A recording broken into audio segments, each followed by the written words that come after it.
News India Bangla চ্যানেলে আপনাদের সকলকে স্বাগত জানাই। আপনাদের সাথে আমি রয়েছি পত্রালি। আজকের আপডেট বাংলার অন্যতম ফুটবল ক্লাব ইস্টবেঙ্গলকে নিয়ে।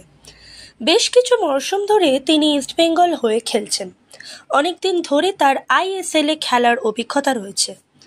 আরও একবার এই ব্রাজিলিয়ান ফুটবলার ক্লেটন সিলভাকে দলে রেখে ইস্টবেঙ্গল ম্যানেজমেন্ট তিনি প্রতিটি লাল হলুদ সমর্থকের খুব পছন্দের বিদেশি।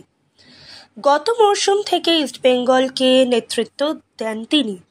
তার নেতৃত্বে ভালোই ফল করেছে ইস্টবেঙ্গল।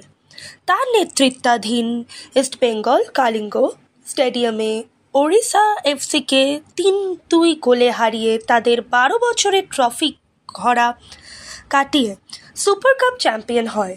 সেই থেকে প্রতিটি লাল হলুদ সমর্থকের আরও পছন্দের প্লেয়ার হয়ে ওঠেন তিনি।